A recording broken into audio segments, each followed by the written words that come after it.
नमस्कार दोस्तों, स्वागत है आपका आपके अपने यूट्यूब चैनल आकलन क्लासेज में।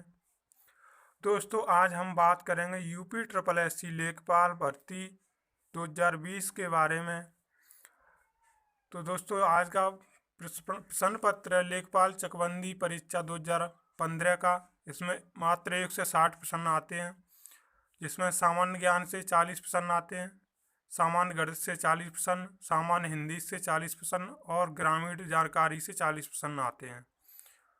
तो चलिए दोस्तों, स्टार्ट करते हैं। आज का प्रश्न पत्र है 13 सितंबर 2015 को पूछा गया प्रश्न पत्र। चलिए दोस्तों, क्वेश्चनों पर चलते हैं।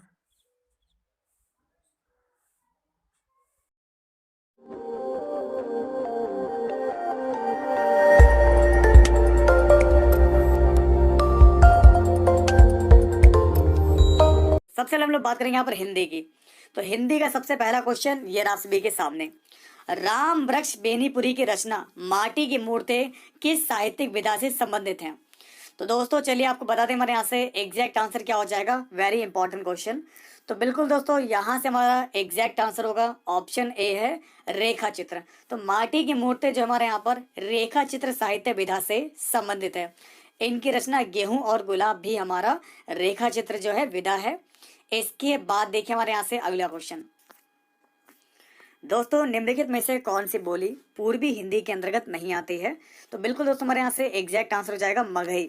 ओके दोस्तों, हमारा एग्जैक्ट आंसर क्या होगा? मगही होगा। चलिए फिलहाल दोस्तों, अब देखते हैं हमारे यहाँ से नेक्स्ट क्वेश्चन। अगर आप लोगों को क्लास हेल्पफुल लगे तो बिल्कुल अधिक से अधिक इस क्लास को लाइक कीजिएगा और शेयर कीजिएगा। ओके, क्या आप लोग चाहते हैं कि मैं डेली आपके लिए जितने भी यहाँ पर लेखपाल के पेपर है सारे के सारे करवाता रहूँ? तो आप लोग मिलकर सपोर्ट कीजिएगा, सभी लोग तुरंत के तुरंत, ठीक है ना? बिल्कुल। अभी अगर आप लोगों ने अभी तक इस वीडियो को शेयर नहीं किया है, पहले सभी लोग इस वीडियो को शेयर कर दीजिए यहाँ पर, जिससे कि सभी लोग जुड़ जाएं। अदरवाइज नहीं तो क्लास सबकी मिस हो जाएगी।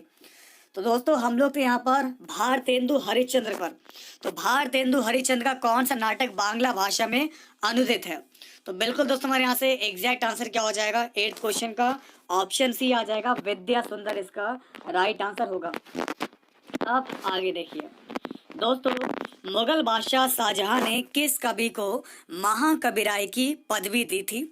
तो बिल्कुल सुंदर ग्वालियर के ब्राह्मण थे। सुंदर जो थे ये ग्वालियर के ब्राह्मण थे और शाहजहां के दरबार में कविता सुनाया करते थे।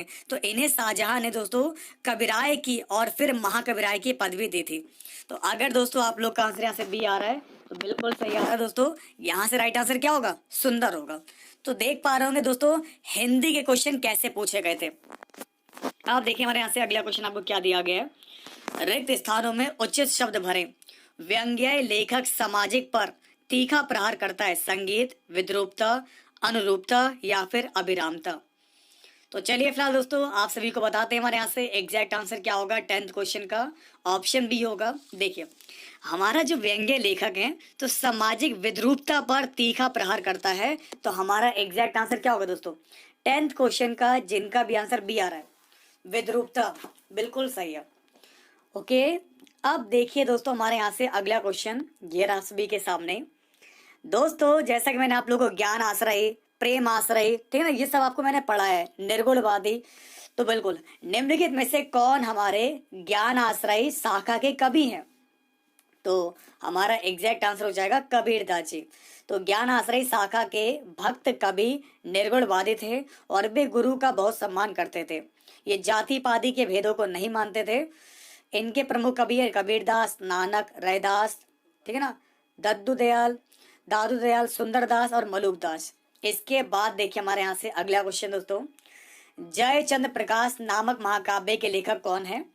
तो दोस्तों 12th क्वेश्चन की अगर हम बात करेंगे हमारा एग्जैक्ट आंसर हो जाएगा ऑप्शन बी दिया गया है, भट्ट केदार। जयचंद्र प्रकाश नामक महाकाव्य के लेखक कौन है? भट्ट केदार।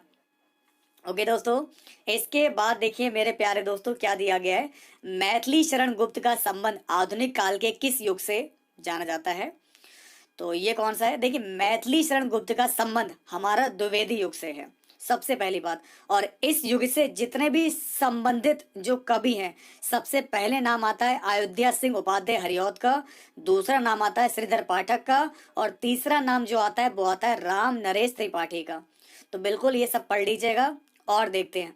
और आप लोग जानिए कि कैसे कैसे क्वेश्चन आपके पेपर में आते हैं। देखिए, ठिठुरता हुआ गणतंत्र, इस व्यंग्य संग्रह के व्यंग्यकार कौन है?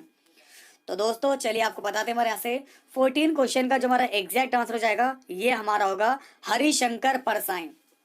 ओके दोस्तों, तो बिल्कुल ठिठुरता हुआ गणतंत्र, इस व्यंग्य संग्रह के जो व्यंग्यकार हैं वो हमारे कौन है? हरिशंकर परसाई हैं। इसके बाद देखिए दोस्तों, ध्यान से बिल्कुल मन लगाकर पढ़ते रहिए। देखिए, अभी से अगर आप लोग डेली रूटीन अगर बना लेंगे डेली पढ़ने का, तो फिलहाल जब तक आपका एग्जाम होगा तो काफी सारे क्वेश्चन आप लोग के तैयार हो चुके होंगे और तब तक आप लोगों ने बहुत कुछ पढ़ लिया होगा। इसलिए मैं कह रहा हूँ दोस्तों, डेली इसी तरीके से आप लोग डेली कंटिन्यू क्लास को अटेंड कीजिए। और कितने क्वेश्चन आप लोग के सही होते हैं, कितने गलत होते हैं, देखिए। देखिए दोस्तों, निर्मला दोस्तों क्या हमारे यहाँ पर ये उपन्यास है, ये मैंने पहले भी बताया था। निर्मला हमारा उपन्यास है। चिता के फूल ये हमारा निबंध है। वरदान ये कहानी है। और भारतवर्षा ये हमारा नाटक है। ओके दोस्तों, तो बिल्कुल ध्यान रखिएगा। इसके बाद देखिए हमारे यहाँ से अगला क्वेश्चन ये रहा सभी के सामने। बच्चे बस से पाठशाला जाते हैं, तो दोस्तों इस वाक्य में हमारा कौन सा कारक होगा? कर्ता ने कर्म को करण से, ठीक है दोस्तों। यहाँ पर अब आप लोग सोच रहे होंगे यहाँ पर आप लोग का राइट आंसर क्या आ जाएगा? करण आएगा। तो बिल्कुल सही सोचा आप लोगों ने। यहाँ से आप लोग का जो एग्जैक्ट आंसर क्या हो जाएगा? कर्ता ने कर्म को करण से। तो बस से जा रहे हैं ना, बस से जाते हैं, तो बस से हमारा जो हो जाएगा हमारे यहाँ से करण परसर्ग का ये जो है चिन्ह है। तो बिल्कुल हमारा जो एग्जैक्ट आंसर हो जाएगा ये हमारा हो जाएगा ऑप्शन डी। अब देखिए हमारा अगला क्वेश्चन दोस्तों ये रहा आप सभी के सामने। वाचस्पति, वाचस्पति किस समास का समस्त पद है? ये आप लोग बताइए बिल्कुल ध्यान से। एक भी क्वेश्चन गलत नहीं होना चाहिए। अगर ये जज्बा रहेगा, अगर ये टारगेट सेट करेंगे, तो एग्जाम में भी कोई क्वेश्चन गलत नहीं हो सकता, क्योंकि सेम एग्जाम में भी पेपर पैटर्न ऐसा ही रहता है। और ये तो पहले का पेपर है, इस बार लेवल थोड़ा सा हाई रहेगा। तो 17 क्वेश्चन का हमारा एग्जैक्ट आंसर क्या हो जाएगा? अलुक तत्पुरुष। तो वाचस्पति शब्द हमारा अलुक तत्पुरुष समास का समस्त पद है। अलुक तत्पुरुष समास वाले पदों में जो पहला पद होता है इसमें विभक्ति शेष रहती है, ठीक है। इसके बाद देखिए हमारे यहाँ से अगला क्वेश्चन दोस्तों ये रहा आप सभी के सामने। आइए देखते हैं। वह लाचार है क्योंकि वह अंधा है। दोस्तों वह लाचार है, क्यों लाचार है? उसने उसका रीजन क्या है? क्योंकि वह अंधा है। तो यहाँ पर आपको क्या बताएगा? कारण है। वह लाचार है तो क्यों है? तो इसके पीछे रीजन है। तो यह वाक्य में कौन सा अव्यय होगा? तो कारणवाचक हमारा अव्यय होगा।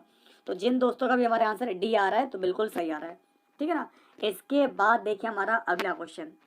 सभी लोग एक बार इस क्लास को ज़्यादा से ज़्यादा शेयर कर दीजिए यहाँ पर, क्योंकि जब तक लोग नहीं आ पाते हैं वो फ्लो नहीं बन पाता है जिस फ्लो में हम लोग पढ़ते हैं। अब देखिए हमारा नेक्स्ट क्वेश्चन आपको क्या दिया गया, ध्यान से बिल्कुल। प्रश्न संख्या 19 और 20 में निम्नलिखित शब्दों के पर्यायवाची बताइए दोस्तों। समुद्र का दोस्तों क्या होगा पर्यायवाची? बिल्कुल समुद्र का हमारा हो जाएगा अर्णव होगा, अर्णव। ओके, तो समुद्र के अन्य पर्यायवाची होते हैं पारावार, अवधि, नदीश, वाकीश आदि। इसके बाद देखिए हमारे यहाँ से अगला क्वेश्चन। सौदामनी, सभी बताएंगे सौदामनी का क्या होगा पर्यायवाची? पर्यायवाची आपके एग्जाम में आएंगे, विलोम शब्द आएंगे, रस आएंगे। तो देखिए सौदामनी का हमारा हो जाएगा विद्युत। सौदामनी का जो पर्यायवाची होगा तो क्या होगा हमारे यहाँ से? विद्युत हो जाएगा। इसके बाद देखिए हमारे यहाँ से अगला क्वेश्चन क्या दिया गया है। संरचना शब्द के लिए कौन सा पर्याय शब्द अनुचित है? तो बिल्कुल दोस्तों हमारे यहाँ से 21 क्वेश्चन का जो एग्जैक्ट आंसर हो जाएगा उद्भावना।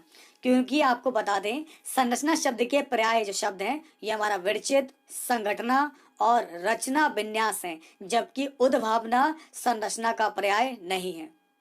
इतनी समझ में आ गई आपको? अब देखिए हमारे यहाँ से अगला क्वेश्चन दोस्तों ये आप सभी के सामने। रौद्र रस का स्थायी भाव क्या है? रौद्र रस का स्थायी भाव होता है जी बिल्कुल, तो हमारे यहाँ से एग्जैक्ट आंसर हो जाएगा क्रोध। रौद्र रस का जो स्थायी भाव होगा ये हमारा क्या होगा? क्रोध होगा।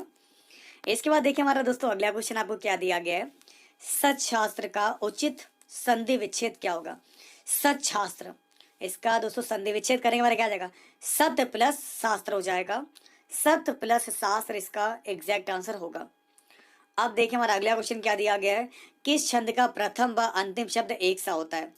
दोस्तों किस छंद का हमारा दोस्तों क्या दिया गया? प्रथम शब्द और अंतिम शब्द हमारा जो एक सा होता है, बिल्कुल। तो इसके बारे में आपको बताते हैं हमारा राइट आंसर क्या हो जाएगा? रोला हो जाएगा, रोला। देखिए दोस्तों, अगर हम रोला की बात करेंगे तो क्या हो जाएगा, ध्यान से बिल्कुल। रोला छंद का पहला और अंतिम शब्द हमारा एक सा होता है, और यह हमारा जो है एक मात्रिक समछंद है, ठीक है ना। और इसके प्रत्येक चरण में कितनी मात्राएं होती हैं, सबसे पहली बात यह है, इसके प्रत्येक चरण में 24 मात्राएं होती हैं, और पहले और तीसरे में मतलब विषम चरणों में हमारी 11-11 मात्राएं होती हैं। ओके दोस्तों, और सम चरणों में इसमें जो 13-13 मात्राएं होती हैं, ये ध्यान रखिएगा। इसके बाद देखिए हमारे यहाँ से अगला क्वेश्चन आपको क्या दिया गया है, कौटिल्य का विलोम शब्द क्या होगा। देखिए, कौटिल्य का विलोम होता है, हाँ बिल्कुल सही बता रहे हैं आप लोग, आर्जव। कौटिल्य का विलोम दोस्तों क्या होता है, आर्जव होता है। इसके बाद देखिए हमारे यहाँ से अगला क्वेश्चन दोस्तों, सभी लोग बताएंगे यहाँ पर, अब पढ़कर क्या होगा। जी हाँ दोस्तों बिल्कुल, अब पढ़कर क्या होगा, इस वाक्य में कौन सी क्रिया है। तो दोस्तों यहाँ पर आप लोग की जो क्रिया है वो कौन सी क्रिया है, पूर्वकालिक क्रिया है। अब पढ़कर क्या होगा, तो इसमें जो हमारी क्रिया होगी वो हमारी पूर्वकालिक क्रिया होगी, ठीक है। इतनी समझ में आ गई, इतनी बात आपके। अब देखिए हमारा अगला क्वेश्चन दोस्तों, ये आप सभी के सामने आएंगे, देखते हैं दोस्तों। दोस्तों, किस वर्ण का उच्चारण स्थान कंठ तालु है। बिल्कुल, तो कंठ और तालु में जीभ के स्पर्श से बोले जाने वाले जो वर्ण होते हैं, एक तो हमारे यहाँ पर ए आता है और दूसरा हमारे यहाँ पर ए आता है। ए और ए, इसका राइट आंसर होगा ऑप्शन डी। तो अगर आप लोग का आंसर डी है तो बिल्कुल सही है। इसके बाद देखिए हमारे यहाँ से अगला क्वेश्चन आपको क्या दिया गया है, शुद्ध वाक्य का चयन करिए। तो 28 क्वेश्चन का दोस्तों हमारे यहाँ से एग्जैक्ट आंसर क्या आएगा, बिल्कुल आपको बताते हैं। देखिए दोस्तों, शुद्ध वाक्य की बात हो रही है, अनेक निरपराध दंड के भागे हुए, सबसे पहली बात आपको इधर रखिए। दूसरी बात देखिए, इसके एकमात्र 2 कारण हो सकते हैं। तीसरी बात देखिए आपको क्या दिया गया, माता पिता की शुश्रूषा करनी चाहिए। और चौथी बात देखिए दोस्तों क्या देखा, तूफान आने का संदेह है। तो बिल्कुल दोस्तों यहाँ पर जो बिल्कुल शुद्ध वाक्य दिया गया है, माता पिता की शुश्रूषा करनी चाहिए। तो अगर आप लोग का आंसर सी आ रहा है तो बिल्कुल सही है, बाकी सारे वाक्यों में त्रुटि है। यहां तक समझ में आया। इसके बाद देखिए दोस्तों, आपको अब बताना है जुगुप्सा रस का स्थायी भाव। जी हाँ बिल्कुल, जुगुप्सा जो है किस रस का स्थायी भाव है, तो ये हमारा घृणा, जुगुप्सा बेबस रस का जो है स्थायी भाव है, बेबस रस का। बिल्कुल, रौद्र रस का क्रोध, अधूर रस का विस्मय और भयानक रस का भय। तो इसी प्रकार से आप लोगों को क्वेश्चंस को पढ़ना है और तैयारी करनी है अपनी। मैं आप लोगों के लिए डेली, पहले तो मैं सारे जो भी प्रीवियस पेपर हैं दोस्तों, लेखपाल के जितने भी, चाहे वो चकबंदी लेखपाल हो जाए, चाहे वो दोस्तों हमारे यहाँ पर जो है राजस्व लेखपाल हो जाए, जितने भी प्रीवियस पेपर हैं पहले तो मैं वो सारे कंप्लीट करवाऊंगा, और उसके बाद हम लोग जो है प्रैक्टिस पेपर सॉल्व करेंगे, जिससे कि तैयारी और भी आप लोग की बेस्ट से बेस्ट हो सकेगी। अब देखिए हमारे यहाँ से अगला क्वेश्चन आपको क्या दिया गया दोस्तों, निहि प्लस कलंक, इसका सही संधि शब्द कौन सा होगा।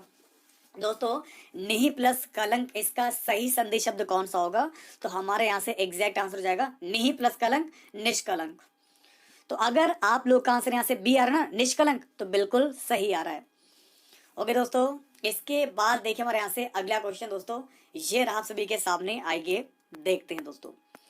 पीढ़ी दर पीढ़ी चला आने वाला, इसके लिए समुचित शब्द कौन सा है। दोस्तों, पीढ़ी दर पीढ़ी चला आने वाला, इसके लिए हम लोग क्या बोलेंगे, वेरी इंपॉर्टेंट क्वेश्चन, इसको बोलते हैं क्रमागत। क्या बोलते हैं उसमें यहाँ पर, क्रमागत, क्रम से चलने वाला, क्रमागत हो जाएगा, ठीक है ना।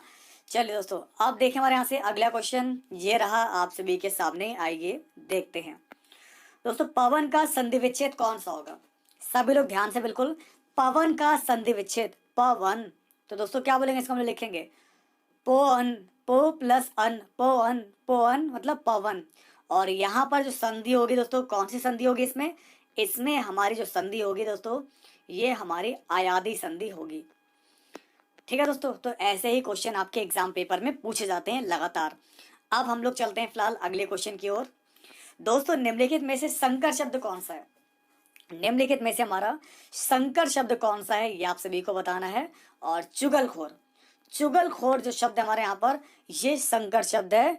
जिन किन्हीं 2 भाषाओं के शब्दों को मिलाकर जिन नए शब्दों की रचना की जाती है, उन्हें क्या बोलते हैं, उन्हें संकर शब्द कहा जाता है। तो दोस्तों, अगर आप लोगों को क्लास अच्छी लग रही है तो सभी लोग एक बार वीडियो को ज़्यादा से ज़्यादा शेयर कर दीजिए, जिससे कि सभी लोग, जितने भी यहाँ पर लोग लेखपाल की तैयारी करना चाहते हैं, वो सभी लोग जुड़ जाएं और ये क्लास कंटिन्यू आप लोग की चल सके। इसके बाद देखिए हमारे यहाँ से अगला क्वेश्चन आपको क्या दिया गया है, अवनी का विलोम शब्द क्या होगा। दोस्तों अवनी का विलोम क्या होगा, बिल्कुल अवनी का विलोम हो जाएगा अंबर। अवनी का विलोम क्या होता है दोस्तों, अवनी का विलोम होता है अंबर होता है। इसके बाद देखिए हमारे यहाँ से अगला क्वेश्चन क्या दिया गया है, निम्न में से हमारा कौन सा व्यंजन संघर्षी है। दोस्तों निम्न में से कौन सा व्यंजन हमारा संघर्षी है। संघर्षी को बोलते हैं हम लोग यहाँ पर ऊष्मीय व्यंजन। संघर्षी का एक और नाम होता है हमारे यहाँ पर ऊष्म, और ऊष्म में हमारे चार आते हैं, शाह, तीनों प्रकार के शाह, शाह, शाह और षटकोण वाला शाह, और एक आता है हा। तो 1 2 3 4, ये चार हमारे जो संघर्षी व्यंजन है। और यहाँ से हमारा जो एग्जैक्ट आंसर हो जाएगा ऑप्शन सी हो जाएगा। तो जिनका भी आंसर सी आ रहा है उनका बिल्कुल सही है। इसके बाद देखिए हमारे यहाँ से अगला क्वेश्चन ये रहा आप सभी के सामने, आइए देखते हैं। अगर आप लोगों को वीडियो अच्छी ना लगे तो आप लोग बता सकते हैं, मैं क्लास को यहीं पर खत्म करता हूँ। शुद्ध वाक्य का चयन कीजिए दोस्तों, शुद्ध वाक्य का चयन कीजिए। यहाँ पर सही जवाब क्या होगा, ऑप्शन डी होगा हमारे यहाँ पर, समाज की वर्तमान दशा जो है चिंताजनक है। इसके बाद देखिए हमारे यहाँ से अगला क्वेश्चन आपको क्या दिया गया है, शुद्ध वाक्य का चयन करिए। 37 का राइट आंसर क्या होगा, बिल्कुल देखिए दोस्तों, तो यहाँ से आपको बताते हैं हमारे यहाँ से एग्जैक्ट आंसर हो जाएगा ऑप्शन सी हो जाएगा, मध्यकालीन युग में कलाओं की बहुत उन्नति हुई है। तो 37 का हमारा जो एग्जैक्ट आंसर होगा ये क्या हो जाएगा, ऑप्शन सी हो जाएगा। इसके बाद देखिए हमारे यहाँ से अगला क्वेश्चन, देखिए दोस्तों 38 क्वेश्चन में आपको क्या करना है, इस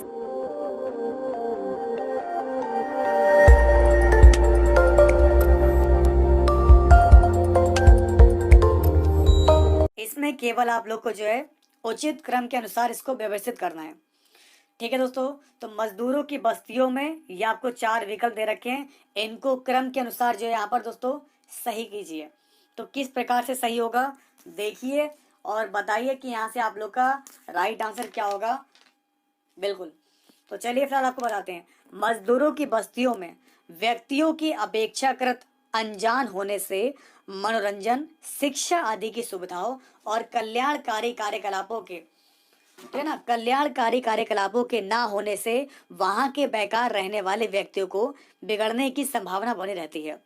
तो सबसे पहले हमारा दोस्तों क्या आ जाएगा, रा आ जाएगा, उसके बाद आ जाएगा वाह, फिर हमारा आ जाएगा ला, और फिर आएगा या। तो दोस्तों यहाँ से हमारा एग्जैक्ट आंसर क्या हो जाएगा, ऑप्शन ए हो जाएगा। तो इस प्रकार से भी क्वेश्चन आप लोग एग्जाम में पूछे जाते हैं। ठीक है, इसके बाद देखिए हमारे यहाँ से अगला क्वेश्चन ये रहा आप सभी के सामने, आइए देखते हैं दोस्तों यहाँ पर क्या दिया गया आपको। चलिए दोस्तों ये क्वेश्चन आप लोग बताएंगे, अपनी सुधी पाठकों के लिए हम आज से क्या, इसके आगे क्या जोड़ेंगे। देखिए अपनी सुधी पाठकों के लिए हम आज से चंद्रकांता उपन्यास का अविकल रूप प्रस्तुत कर रहे हैं। सबसे पहले हमारा क्या है, हमारा सबसे पहले आ जाएगा चंद्रकांता उपन्यास का अविकल रूप प्रस्तुत कर रहे हैं, ओके ना, ताकि नंबर 2 आ जाएगा, ताकि इसकी ऐतिहासिक गरिमा अक्षुण्ण रहे। ठीक है दोस्तों, और नई पीढ़ी तक यह अपने मूल रूप में जाए, किसी फिल्मी अनुवाद का परिवर्तित होकर नहीं। अतएव हम, ठीक है ना, अतएव हमने इसको उसी रूप में रहने दिया है जैसे यह था। तो 39 क्वेश्चन का जो हमारा एग्जैक्ट आंसर हो जाएगा ये हमारा हो जाएगा रा, या, वा और ला। इसके बाद देखिए हमारे यहाँ से अगला क्वेश्चन ये आप सभी के सामने, आइए देखते हैं। दोस्तों नेक्स्ट क्वेश्चन आप लोगों को क्या दिया गया, वेरी इंपॉर्टेंट क्वेश्चन, ध्यान दीजिएगा। अब हम लोग देखेंगे मैथ के क्वेश्चन किस तरीके से आप लोग एग्जाम पेपर में आते हैं। तो आइए देखते हैं। टेन थीटा बराबर आपको क्या दे रखा है, टेन थीटा बराबर आपको दे रखा है 12/13। तो आपको यहाँ पर वैल्यू बतानी 2 sin theta cos theta upon cos square theta minus sin square theta. देखिए दोस्तों ये फॉर्मूला किसका होता है, 2 sin थीटा cos थीटा, ये हमारा फॉर्मूला होता है साइन। देखिए दोस्तों एक फॉर्मूला मैंने आपको बताया था पहले भी, साइन 2a, साइन 2a बराबर क्या होता है दोस्तों, 2 sin a और इनटू में cos a, 2 sin a cos a, ये हमारा साइन 2a के बराबर होता है। और वैसे ही दोस्तों हमने बताया था आप लोगों को cos 2a, तो cos 2a बराबर हमारा क्या होता है, cos square a minus sine square a। तो ये वही फॉर्मूला आपको दे रखा है। दोस्तों यहाँ पर आपको क्या दिया गया, ये हमें दोस्तों क्या रखा है, ये हो जाएगा हमारे यहाँ पर साइन 2 थीटा, और मेरा नीचे क्या जाएगा यहाँ पर दोस्तों कॉस 2 थीटा। तो sine theta upon cos theta बराबर क्या हो जाएगा, ये हमारा हो जाएगा टेन 2 थीटा हो जाएगा।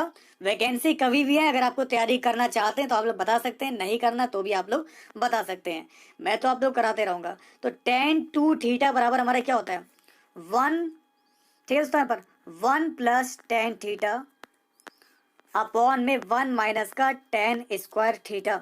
ये फॉर्मूला होता है टेन 2a का, 1 प्लस टेन ए 1 माइनस टेन स्क्वायर है।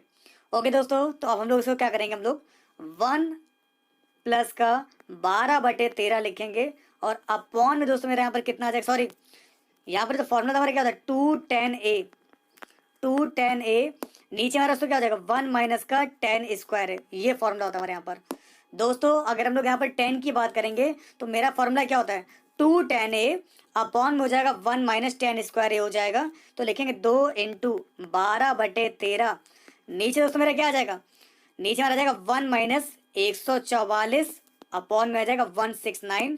सॉल्व करेंगे दोस्तों आप लोग यहाँ पर, सॉल्व करके आपका ऊपर आ जाएगा 24, 12 24/13, नीचे आपका 169 ऊपर पहुंच जाएगा, और इधर आ जाएगा 25, 13 13 जा 169, 24 इंटू 13 हमारा आ जाएगा उस यहाँ पर 312, 312/25। तो दोस्तों हमारे यहाँ से एग्जैक्ट आंसर क्या हो जाएगा, ऑप्शन बी आ जाएगा। तो अगर दोस्तों आप लोग का आंसर यहाँ से बी आ रहा है तो बिल्कुल सही आ रहा है, ठीक है। इसके बाद देखिए हमारे यहाँ से अगला क्वेश्चन ये रहा आप सभी के सामने, आइए देखते हैं। दोस्तों हमारा अगला क्वेश्चन क्या दिया गया है, देखिए दो संख्याओं के वर्गों का योग 68 है, उनका अंतर का वर्ग दे रखा है 36, तो इन दो संख्याओं का गुणनफल क्या होगा ये आपको बताना है। चलिए दोस्तों आपको बताते हैं हमारे यहाँ से राइट आंसर क्या होगा। बिल्कुल देखिए दोस्तों, दो संख्याओं के यहाँ पर वर्गों का योग दे रखा है, मतलब एक्स स्क्वायर माइनस सॉरी योग y square, x square plus y square बराबर आपको दे रखा है यहाँ पर 68 दे रखा है। उनके अंतर का वर्ग यानी कि एक्स माइनस वाई का होल ऑफ स्क्वायर बराबर हमें दोस्तों क्या दे रखा है 36 दे रखा है। तो हमें संख्याओं का गुणनफल निकालना है दोस्तों। ओके दोस्तों, हमें दोस्तों क्या करना है, हमें यहाँ पर संख्याओं का गुणनफल बताना है। तो बस क्वेश्चन बहुत ही सिंपल है, किस तरीके से लगाना है यही चीज आपको समझनी है। और अगर आप लोगों के समझ में नहीं आ रहा तो बिल्कुल ध्यान दीजिए, देखिए आपको समझाते हैं। ये हो गया नंबर 1 इक्वेशन और ये हो गया नंबर 2 इक्वेशन। अब देखिए दोस्तों करना क्या है, इसका दोस्तों हम लोग यहाँ पर स्क्वायर खोलेंगे। हमें दोस्तों क्या दे रखा है एक्स माइनस वाई का होल ऑफ स्क्वायर बराबर क्या दे रखा है 36 दे रखा है। तो ए स्क्वायर प्लस का बी स्क्वायर माइनस का 2ab, तो 2x/y बराबर दे रखा है 36। X square plus y square की वैल्यू क्या दे रखी है आपको यहाँ पर 68 दे रखा है, माइनस का आपको दे रखा है यहाँ पर 2x/y बराबर हमारा आ जाएगा 36 आ जाएगा। 68 में से 36 को माइनस करेंगे आप लोग का 32 आ जाएगा। तो 2x/y हमारा दोस्तों क्या हो जाएगा 32 हो जाएगा, 2 से काटेंगे हमारा 16 हो जाएगा। तो दोस्तों अगर आप लोग का आंसर यहाँ से आ रहा है x इंटू वाई बराबर 16, तो बिल्कुल सही आ रहा है दोस्तों, हमारे यहाँ से एग्जैक्ट आंसर हो जाएगा ऑप्शन डी। तो जिन छात्रों का भी आंसर डी आ रहा है उनका बिल्कुल सही है। अब देखिए हमारे यहाँ से अगला क्वेश्चन आपको क्या दिया गया, देखिए किसी वस्तु के कर में 10% की कमी हो गई तथा उसका उपभोग 8% बढ़ गया, तो इससे प्राप्त राजस्व में कितने परसेंट की वृद्धि या कमी होगी ये आपको बताना है। तो चलिए फिलहाल दोस्तों आपको बताते हैं। 10% की कमी हो रही है, लिखेंगे माइनस का 10, ये बढ़ रहा है दोस्तों लिखेंगे प्लस का 8, plus minus minus 10 into 8 upon में 100। हम लोग दोस्तों ऐसे क्वेश्चन में दोस्तों क्या करेंगे सक्सेसिव मेथड को अप्लाई करेंगे।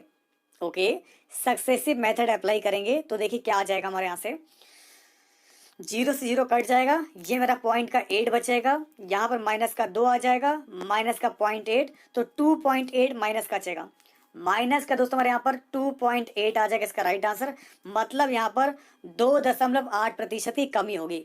तो दोस्तों इसमें आपको क्या करना है, इसमें केवल आप लोग को सक्सेसिव मेथड को अप्लाई करना है, ठीक है दोस्तों। अब देखिए हमारा अगला क्वेश्चन, जब भी कैलेंडर जारी होगा तो आप लोग को बता दिया जाएगा। ओके अभी आयोग की तरफ से इसके बारे में कोई अपडेट नहीं आई। जैसी अपडेट आएगी रविंद्र कुमार जी परेशान मत होइए, जब भी कोई भी अपडेट आएगी तो आप लोगों को बता दिया जाएगा। इसके बाद देखिए हमारे यहाँ से अगला क्वेश्चन ये रहा सभी के सामने, आइए देखते हैं। दोस्तों हमारा अगला क्वेश्चन आपको क्या दिया गया, किसी मिश्र धातु में जिसमें 90% तांबा तथा 10% जस्ता है। आप देखिए दोस्तों ये क्वेश्चन देखने में और लगाने में आपको बहुत डिफिकल्ट लगने वाला है, बट इसकी एक शॉर्टकट ट्रिक है जिसके थ्रू आप लोग क्वेश्चंस को बहुत ही कम टाइम में लगा पाएंगे। तो किसी मिश्र धातु में जिसमें 90% तांबा है तथा 10% जस्ता है, इसको दूसरी मिश्र धातु जिसमें 96% तांबा तथा 4% जस्ता है इसके साथ मिलाया जाता है। उन्हें किस अनुपात में मिलाया जाए कि मिश्रण में हमारा 9% जस्ता बचे। देखिए दोस्तों आपको बताते हैं हमारे यहाँ से किस तरीके से क्वेश्चन को लगाएंगे। दोस्तों जो एक मिश्र धातु है ना हमारा, इसमें 10% जस्ता है हमारा, 90% तांबा, यानी कि 10% जस्ता है हमारा टोटल 100 में से। दूसरे वाले में हमें दे रखा है 4% जस्ता दे रखा है टोटल 100 में से। इन दोनों को किस अनुपात में मिलाएं ताकि 9% जस्ता मिला, यानी कि 9/100 हो जाएगा। 100 कट जाएगा, ये हो जाएगा 10, ये है मेरा 4 और ये 9। अनुपात कितना जाएगा दोस्तों, 10 में से 9 गया 1 बचेगा और 9 में से 4 गया हमारा 5 बचेगा। तो हमारा अनुपात कितना हो जाएगा, 5:1 हो जाएगा। ओके दोस्तों बिल्कुल ध्यान से। दोस्तों 52 क्वेश्चन का जो हमारा एग्जैक्ट आंसर हो जाएगा ये हमारा हो जाएगा 5:1। तो हमने दोस्तों क्या किया, इसमें हमने यहाँ पर जो है दोस्तों रेशियो यूज करके हमने यहाँ पर जो है इस क्वेश्चन को लगाया। बिल्कुल ऐसे ही क्वेश्चन को आप लोगों को लगाना है। इतना समझ में आ गया। तो 5:1 इसका सही जवाब होगा, ना कि 1:5। ध्यान से। इसके बाद देखिए हम लोग चलते हैं फिर अगले क्वेश्चन पर। ये आप सभी के सामने दोस्तों देखिए क्वेश्चन देखिए क्या दिया गया, ए और बी के बीच कार द्वारा तय की गई दूरी क्या थी। दोस्तों अब देखिए इस क्वेश्चन में आपको क्या दिया गया, ए से बी के बीच कार द्वारा तय की गई दूरी क्या थी। आइए देखते हैं दोस्तों। तो ये आप लोगों को दोस्तों दे रखा है ए पॉइंट, ये दे रखा है बी पॉइंट, ये हमारा दोस्तों यहाँ पर दूरी दे रखा है दूरी, और ये हमारा दोस्तों घंटे दे रखा है, ये है घंटे और ये है डिस्टेंस। तो दोस्तों ये यहाँ से यहाँ पर ही तो रहा है दोस्तों, हमारे यहाँ से ये यहाँ से यहाँ पर रहा है दोस्तों। तो मतलब उसने कोई भी दूरी तय नहीं करी है, इसलिए हमारा एग्जैक्ट आंसर क्या हो जाएगा, 0 हो जाएगा। ओके दोस्तों, क्योंकि किलोमीटर कब बढ़ेंगे दोस्तों, जब वो इधर जाएगा ऊपर नीचे जाएगा दोस्तों। लेकिन अगर वो सीधे चल रहा है, अगर ये दोस्तों सीधे लाइन जा रही है दोस्तों यहाँ पर, तो टाइम बढ़ रहा है दोस्तों यहाँ पर, लेकिन वो वहीं का वहीं खड़ा हुआ है, उसने कोई दूरी तय नहीं करी। ओके दोस्तों, इसके बाद देखिए हमारे यहाँ से अगला क्वेश्चन ये आप सभी के सामने, आइए देखते हैं। दोस्तों हमारा अगला क्वेश्चन आपको क्या हो जाएगा, आइए देखते हैं। पूरी यात्रा में कार द्वारा तय की गई दूरी कितनी थी। देखिए अब आप लोग को यहाँ पर क्या बताना है, पूरी यात्रा में कार द्वारा तय की गई दूरी कितनी होगी, आइए निकालते हैं। तो दोस्तों ये मेरी कार रही। सबसे पहले दोस्तों यहाँ से यहाँ तक आने में कितना चलिए हमारा, देखिए 100 दे रखा है 100। तो मतलब ओ से ए तक में चलिए हमारे यहाँ पर 100 चलिए।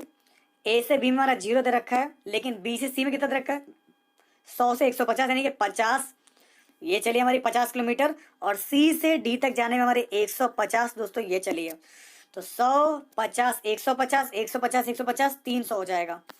ओके, हम लोग को दोस्तों क्या निकालना था यहाँ पर, दूरी बताना था यहाँ पर दूरी। तो 54 क्वेश्चन का जो एग्जैक्ट आंसर हो जाएगा ये हमारा होगा 300 किलोमीटर।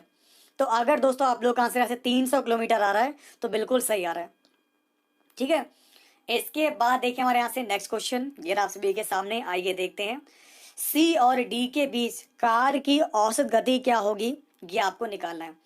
अब देखिए दोस्तों उसी ग्राफ से रिलेटेड, क्योंकि ऐसे क्वेश्चन बहुत से आप लोग की परीक्षाओं में आते हैं, अगर आप लोग प्रैक्टिस करेंगे तभी आपको समझ में आएंगे। ओके, तो सी और डी के बीच कार की जो औसत गति है ये क्या होगी। देखिए तो सी से लेकर डी तक के बीच में कार की हमें औसत गति निकालनी है। दूरी दोस्तों कितनी है हमारे यहाँ पर, ये 150 रखी है, और टाइम दोस्तों कितना रखा है यहाँ पर, टाइम आपको रखा है यहाँ पर दोस्तों, देख पा रहे होंगे आप लोग बिल्कुल। तो दोस्तों यहाँ से आप लोग का जो एग्जैक्ट आंसर हो जाएगा ये हमारा कितना आ जाएगा। तो बिल्कुल दोस्तों 55 क्वेश्चन की अगर हम बात करेंगे हमारे यहाँ से राइट आंसर क्या हो जाएगा दोस्तों, सी से डी के बीच में कार द्वारा लगा समय हमारा कितना है, 2 घंटे है। ये हमारा दोस्तों 4 पर था, यहाँ से यहाँ पहुँच गया दोस्तों, तो 4 से हमारा टाइम कितना बढ़ गया, 2 घंटे का टाइम लगा हमें यहाँ पर, और दूरी हमारी 150 है। तो 150/2 ओके दोस्तों, तो 150/2 हमारे कितना हो जाएगा, 75 किलोमीटर पर आवर। तो दोस्तों हमारा जो एग्जैक्ट आंसर हो जाएगा सी और डी के बीच जो कार की जो औसत गति होगी वो कितनी होगी, ये हमारी होगी 75 किलोमीटर प्रति घंटा। आई होप आप लोगों को समझ में आ गया होगा। इसके बाद देखिए हमारे यहाँ से नेक्स्ट क्वेश्चन 11 से 20 के सामने आइए देखते हैं। देखिए दोस्तों, ए और बी कोई कार्य 20 दिन में पूरा कर सकते हैं। ए ने अकेले 10 दिन तक काम किया, बाकी बचा हुआ काम शेष बी ने जब 25 दिन में किया, तो बी अकेले अगर पूरा काम करेगा तो उसे कितने दिन का समय लगेगा, ये आपको बताना है। तो चलिए फिलहाल आपको बताते हैं किस तरीके से क्वेश्चन को आपको लगाना है। तो दोस्तों यहाँ पर ए ने जो यहाँ पर ए और बी ये मिलकर एक काम को 20 दिन में कर सकते हैं। 10 दिन अकेले से ए ने किया है, बाकी जो बचा हुआ काम है यहाँ पर बी ने जो है हमारा 25 दिन तक किया है, यहाँ पर बी ने किया है दोस्तों। यहाँ लिखेंगे 20A प्लस 20B बराबर, यहाँ पर आ जाएगा 10A प्लस का 25B। इधर हमारा दोस्तों क्या बचेगा, 20 में 10 गया, 10 आ जाएगा, 10A बराबर 5B। तो कुल मिलाकर हमारा A अपॉन B क्या हो जाएगा, 5 एकम 5, 5 दूनी 10, 1/2 हो जाएगा। तो दोस्तों हमारे क्या आ जाएगा, A अपॉन B का जो रेशियो आ जाएगा ये 1/2 आ जाएगा। अब काम किसको करना है, B को करना है। दोनों लोग मिलकर 20 दिन में करते हैं, दोनों की क्षमता कितनी है, 2 और 1 3 है। करना है किसको, यहाँ पर B को करना है। 2 धाम 20, 10 तियां 30 हो जाएगा। तो दोस्तों यहाँ से आप लोग का जो एग्जैक्ट आंसर हो जाएगा कितना आएगा, 30 दिन में अगर B काम करेगा तो B को काम करने में केवल 30 दिन का समय लगता है। तो अगर आप लोग का आंसर यहाँ पर 30 आएगा दोस्तों तो बिल्कुल सही आ जाएगा, ठीक है ना। अब देखिए हमारा अगला क्वेश्चन ये रहा आप सभी के सामने, आइए देखते हैं दोस्तों। दोस्तों यहाँ पर आप लोगों को देखिए क्या बताना है, वेरी इंपॉर्टेंट क्वेश्चन। एक ग्राम प्रधान 10 लाख रुपए का एक ट्रैक्टर एक किसान को 10% के नुकसान पर बेच देते हैं। मतलब 10 लाख रुपए का ट्रैक्टर है, देखिए समझिए इसको, 10 लाख का ट्रैक्टर है, कितने नुकसान, 10% के नुकसान पर बेचा। मतलब 10 लाख की चीज 10% नुकसान बेचने के बाद हमारी 9 लाख की होगी तुरंत। 10 लाख की चीज 10% नुकसान झेलने के बाद वो 9 लाख रुपए की उसने किसको दे दी, किसान को दे दी। अब किसान फिर से उस ट्रैक्टर को ग्राम प्रधान को 10% फायदे पर बेच देता है। तो इन दोनों सौदों का परिणाम क्या हुआ दोस्तों, किसान को वो पड़ा है हमारा यहाँ पर 9 लाख का। अब उसने दोस्तों यहाँ पर 10% के फायदे के साथ यानी कि 110% के फायदे के साथ बेचा है। 0 से 0 हमारा कट जाएगा, ये हमारा तो क्या हो जाएगा, बिल्कुल हमारा जो यहाँ से एग्जैक्ट आंसर जो आ जाएगा दोस्तों क्या आ जाएगा, 9,90,000 इसका आ जाएगा। तो टोटल इस सौदे में दोस्तों जो हानि हुई है ग्राम प्रधान को वो कितने की है दोस्तों, पहले 1 लाख रुपए की हुई थी दोस्तों, बाद में 90,000, ठीक है ना, बाद में दोस्तों यहाँ पर उससे यहाँ पर 10,000 रुपए और मिल गए। तो कुल मिलाकर जो उसको हानि हुई है ग्राम प्रधान को, कुल जो हानि हुई है ये हमारी 90,000 रुपए हुई है। तो अगर दोस्तों आप लोग का आंसर यहाँ से ए आ रहा है तो बिल्कुल सही हो जाएगा, ठीक है दोस्तों। इसके बाद देखिए हमारे यहाँ से अगला क्वेश्चन ये रहा आप सभी के सामने, आइए देखते हैं। तो जिन दोस्तों का भी आंसर 90,000 आ रहा है ना दोस्तों, बिल्कुल सही आ रहा है। यहाँ पर ग्राम प्रधान को 90,000 रुपए की हानि हुई है इस सौदे में। इसके बाद देखिए हमारे यहाँ से अगला क्वेश्चन आपको क्या दिया गया दोस्तों, ये आपको ए दिया गया है, ये बी है, ये आपका सी है, और फॉर्मूला हमारा होता है 3ABC। देखिए दोस्तों फॉर्मूला आपको बताते हैं, A cube plus B cube plus C cube minus का 3ABC बराबर क्या होता है दोस्तों हमारे यहाँ पर A plus B plus C, bracket हमारा दोस्तों क्या होता है हमारे यहाँ से A square plus B square plus C square minus का ए बी माइनस का बी सी माइनस का सी है। तो हमें दोस्तों क्या दे रखा, ऊपर दे रखा A cube plus B cube plus C cube minus का 3ABC, और नीचे दोस्तों क्या दे रखा है यहाँ पर ये दे रखा है। तो देखिए अब आपको बताते हैं, तो ये हमारा A cube plus B cube plus C cube आपको दे रखा है हमारा। लेखपाल भर्ती सिलेबस की मैंने वीडियो बनाई है, अगर श्रीपाल जी आपने हमारी वीडियो नहीं देखी है तो बिल्कुल ध्यान से उस वीडियो को देख लीजिएगा, आपको समझ में आ जाएगा कि लेखपाल में क्या क्या पढ़ना है, कितने क्वेश्चन आएंगे और किस तरीके से आप लोगों को तैयारी करनी है। देखिए दोस्तों आपको समझाते करना क्या, तो ये दोस्तों हमारा जो है फॉर्मूला हमारे यहाँ पर A cube plus B cube plus C cube minus 3 ABC, ये हमारा क्या हो जाएगा A plus B plus C हमारा आ जाएगा, और बाकी ब्रैकेट हमारा दोस्तों क्या आ जाएगा A square B square C square minus A B B C C A, और नीचे दोस्तों हमारा क्या दे रखा है, नीचे भी हमारा दोस्तों यही दे रखा है। तो इससे मेरा ये कट जाएगा, हमारा क्या बचेगा दोस्तों, हमारा आंसर आ जाएगा ए प्लस बी प्लस सी। तो ए में दे रखा है 0.1, बी दे रखा है 0.2 और सी दे रखा है 0.3। तो अगर आप लोग का आंसर आ रहा है डी तो बिल्कुल सही हो जाएगा, ऑप्शन डी इसका राइट आंसर हो जाएगा। सभी को समझ में आ गया। इसके बाद देखिए हमारे यहाँ से अगला क्वेश्चन, ये रहा दोस्तों आप सभी के सामने। एक कमरे की लंबाई चौड़ाई और ऊंचाई क्रमशः 5 मीटर 4 मीटर और 3 मीटर है। चारों दीवारों का क्षेत्रफल क्या होगा, ये आप सभी को बताना है। तो 69 क्वेश्चन का जो हमारा एग्जैक्ट आंसर हो जाएगा ये आप लोग का बताना है। क्या होगा दोस्तों, सही जवाब बताइए। वैकेंसी कभी भी आए दोस्तों इसके बारे में तो आयोग की तरफ से जानकारी मिलेगी, लेकिन हमने फिलहाल तैयारी शुरू कर दी है। अगर आप लोग तैयारी करना चाहते हैं तो बिल्कुल हमारे साथ जुड़े रहिएगा। जितने भी मैं डेली क्वेश्चन आपको प्रोवाइड कराऊंगा तो बस आप लोग उसको सीखते रहिएगा। अब एक कमरा है भैया, ठीक है ना। अब एक कमरे की लंबाई चौड़ाई और ऊंचाई आपको दे रखी है 5 मीटर 4 मीटर और 3 मीटर दे रखी है। एक हमारे पास कमरा है जिसकी लंबाई चौड़ाई और ऊंचाई दोस्तों क्या दे रखी है, ये दे रखी है 5 मीटर 4 मीटर और 3 मीटर दे रखी है। तो चारों दीवारों का क्षेत्रफल क्या होगा, देखिए हम लोग बात करें चारों दीवारों की, तो चारों दीवारों का क्षेत्रफल का फॉर्मूला हमारा होता है दोस्तों हमारे यहाँ से 2L प्लस बी, क्योंकि लंबाई और चौड़ाई तो हमारी कमरे में चारों तरफ हो जाएंगी। ऊंचाई मैं यहाँ पर सिर्फ एक तरफ की लूंगा जो कि हमारा जो ऊपर का लेंटर होगा वो। तो दोस्तों L हमें दे रखा है यहाँ पर 5 मीटर, बी दे रखा है 4 मीटर और एच दे रखा है 3 मीटर। तो आइए इसको लगाइए, सॉल्व कीजिए और बताइए यहाँ से आप लोग का राइट आंसर क्या होगा, क्योंकि ऐसे क्वेश्चन में लगभग सभी लोग गलतियां कर रहे हैं सिवाय कुछ लोग को छोड़कर। देखिए 2L कितना आपको दे रखा है यहाँ पर 5, ये दे रखा है 4, 5 और 4 9 हो जाएगा। ऊंचाई आपको दे रखी है 3, तो दोस्तों 3 दूनी 6 निम 54। तो हमारे यहाँ से जो एग्जैक्ट आंसर हो जाएगा ये हमारा होगा 54 वर्ग मीटर, इसका राइट आंसर हो जाएगा। देखिए जब लेखपाल का नोटिफिकेशन आएगा उसके बाद ही आपको ये चीज कंफर्म हो पाएगी कि CCC करना चाहिए या फिर नहीं। लेकिन अगर फॉर्म आ गया और फॉर्म में अगर दोस्तों दे दिया कि CCC मान्य है तो ऐसी कंडीशन में आप लोग क्या करेंगे, इसलिए मैं आपको यही राय दूंगा कि आप लोग CCC के लिए ऑनलाइन फॉर्म अप्लाई कर दीजिए और आप लोग का 3 महीने बाद पेपर होगा, उसको पेपर दे दीजिएगा और आप लोग का ग्रेड आ जाएगा, आप लोग पास हो जाएंगे। बस CCC करके रखिए तैयारी, अपनी तैयारी दोस्तों अपनी तरफ से आप लोग पूरी तैयारी रखिए। इसके बाद देखिए हमारा अगला क्वेश्चन, ये आप सभी के सामने आइए देखते हैं। 2 प्रत्याशियों के बीच एक ग्रामीण चुनाव में 10% मत अमान्य घोषित हुए। एक प्रत्याशी जिसे कुल मान्य मतों का 62% मत मिला है, ये 21,600 मतों से विजय हुआ। तो ग्रामीण चुनाव के कुल मतों की संख्या क्या होगी, ये आप लोग बताइए।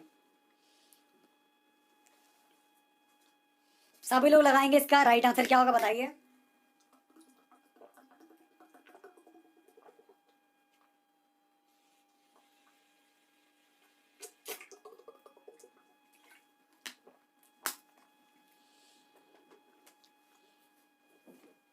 देखिए दोस्तों आपको बता दें हमारे यहाँ से सही जवाब क्या होगा। बहुत ही सिंपल क्वेश्चन आपको दिया गया है। देखिए 2 प्रत्याशी हैं, अब 10% मत हमारे जो है अमान्य घोषित कर दिए गए दोस्तों।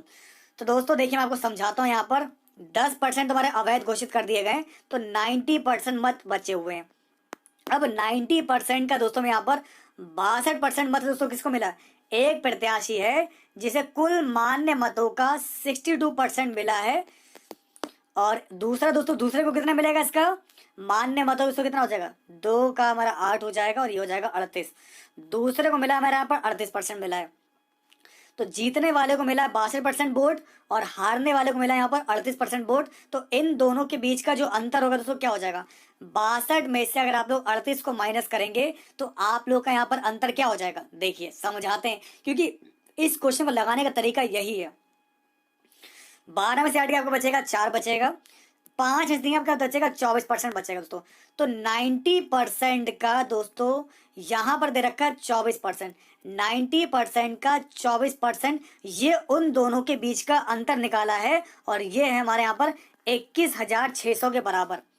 तो 6 चौक 24, ठीक है ना, पर 6 3 18, 6 छंग 36, 3600 आ जाएगा। 9 एकम 9 चौक 36 हमारा 400 आ जाएगा। 4 एकम 4 हमारा 100 हो जाएगा। जीरो से जीरो हमारा कट जाएगा। 100 में हमारा 1000 से मल्टीप्लाई हो जाएगी और 1000 इंटू 100 तो हमारा 1,00,000 मतों की संख्या हो जाएगी। तो जिन छात्रों का आंसर बी आ रहा है उनका बिल्कुल सही आ रहा है दोस्तों। हमारा यहाँ से एग्जैक्ट जो आंसर होगा वो हमारा 1,00,000 वोट होगा, क्योंकि दोस्तों 10% मत तो हमारे जो है इनवैलिड कर दिए गए।